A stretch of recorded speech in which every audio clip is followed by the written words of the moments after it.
जय जवान जय किसान मित्रांनो मातोश्री इंजिनिअरिंगच्या वर्कच्या वतीनं या ठिकाणी दरवर्षीप्रमाणे यावर्षी देखील महालक्ष्मीचे मखर बनवत आलेले आहेत आणि याचे रेट काय काय ठेवण्यात आले आहेत ती संपूर्ण माहिती आपण या व्हिडिओत घेणार आहोत।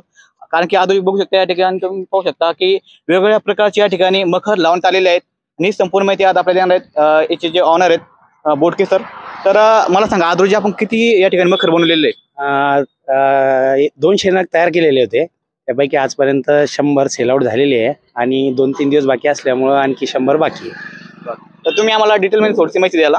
हो, हा मखर आहे 4x4 5x5 6.5 याची साईज आहे।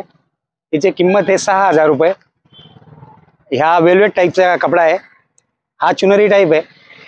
6x6 याची हाईट आहे। याची किंमत आहे 6,500 रुपये। वेल्वेट कपडा असल्यामुळे थोडा स्टँडर्ड आहे। 1 2 3 हे तिन्ही वेल्वे म्हणजे चुनरी आहे, तिन्ही रेट सारखेच आहे। तो एक आहे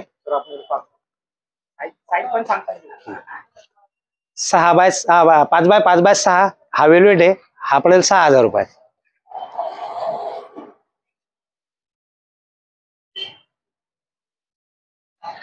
लक्ष्मीचे स्टँड आहे, याची साईज आहे अशी 4 फूट आणि अशी 3 फूट, या 3 स्टेप्स आहे। ह्या महालक्ष्मीचं स्टँड आहे, यांना साडी नेसवल्या जाते, लेडीजला साडी नेसवण्याची सोपी पद्धत आहे।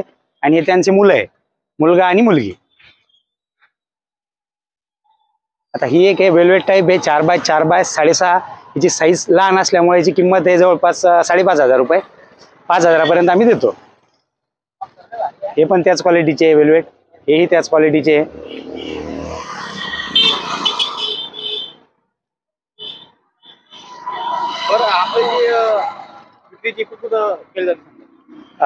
विक्री आपली इकडे वाशिम पर्यंत आम्ही देतो, इकडे जळगाव साईड पर्यंत पडते जाते आणि ह्या साईडला समजा बुलढाणा जालना ह्या जिल्ह्यात भरपूर प्रमाणात विक्री आहे।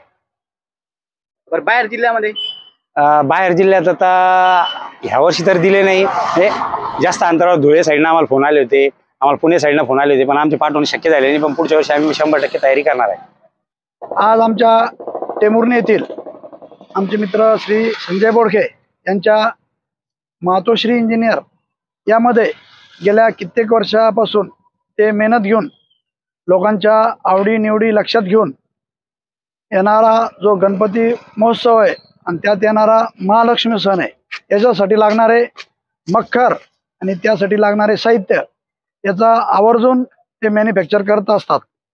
त्यांना यासाठी भरपूर अशी मागणी असून ते लोकांच्या आवडीनिवडी लक्षात घेता आपलं तनमन धन या धंद्यात टाकून लोकांना आपण कसं चांगलं देऊ शकतो, त्यांना किती कमी भावात किती चांगली वस्तू देऊ शकतो, या गोष्टीचा विचार करून त्यांनी मखर बनवलेलं आहे। याला खूप चांगला प्रतिसाद आहे आणि त्यांचं मानस आहे की या धंद्यात जास्तीत जास्त लोकांनी त्यांच्याकडून घ्यावा। त्यांना जवळपास गेल्या बुलढाणा जिल्ह्यातून असो, संभाजीनगर जिल्ह्यातून असो, इतर जिल्ह्यातून त्यांना मागणी आहे। त्यांच्या या सोशल मीडियाच्यामुळे त्यांच्या पाहुण्या रावळ्यांनाही हे माहीत झाले असून यांचा महाराष्ट्रभर व्यवसाय चालू आहे आणि ह्या त्यांच्या या व्यवसायाला अजून प्रगती भेटो अशी आमच्या मित्रमंडळातर्फे त्यांना खूप खूप शुभेच्छा।